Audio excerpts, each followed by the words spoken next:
حضرت تھانوی رحمۃ اللہ علیہ نے فرمایا کہ حضرت حاجی صاحب رحمۃ اللہ علیہ اور ان کے جو حضرت نانوتوی رحمۃ اللہ علیہ کے جتنے بھی اساتذہ تھے یا جو حضرت کے شیخ تھے، خلیفہ تھے، ان میں سب سے زیادہ جو فائدہ ہوا حضرت نانوتوی کو ہوا۔ اس کی وجہ یہ تھی کہ فیض حاصل کرنے کے لیے یا علم حاصل کرنے کے لیے جو اس کے لیے شرائط ہوتی ہیں وہ پوری کی پوری موجود تھی۔ اور فرمایا کہ اس کی مثال ایسے ہوتی جیسے ایک برتن سے آپ دودھ یا پانی یا شہد لینا چاہ رہے ہیں دوسرے برتن میں، تو جتنے دونوں کے دہانے قریب سے قریب تر ہوں گے، بالکل 100% یا 100% متفق ہوں گے، وہ سب سے زیادہ وہ حاصل کرے گا وہ برتن۔ اور اگر جتنا فرق زیادہ ہوتا چلا جائے گا اتنی وہ چیزیں ضائع ہوتی چلی جائیں گی اور کم آئے گا اس میں۔ فرمایا کہ حضرت نانوتوی رحمۃ اللہ علیہ کا جو طریقہ کار تھا وہ ایسا تھا کہ اپنا جو ظرف تھا علم حاصل کرنے کا یا وصول کرنے کا 100% اپنے استاذ یا اپنے شیخ کے برتن کے بالکل موافق ہوتا تھا۔ اس کی برکت سے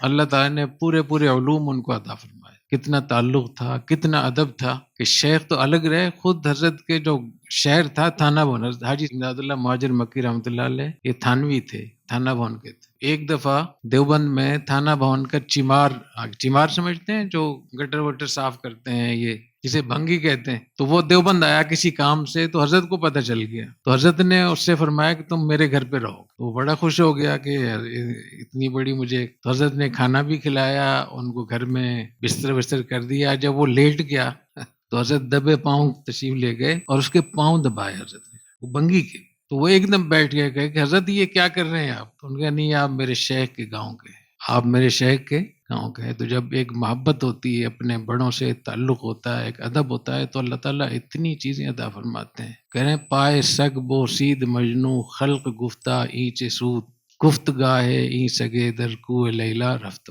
مجنو نے ایک کتے کو دیکھا تو مجنو کتے کے پاؤں چوم رہا تھا۔ کسی نے کہا کہ یہ کیا کتے کے پاؤں چوم رہے ہیں؟ اس نے، میں نے اس کو ایک دفعہ لیلا کی گلی میں دیکھا تھا چلتے ہوئے۔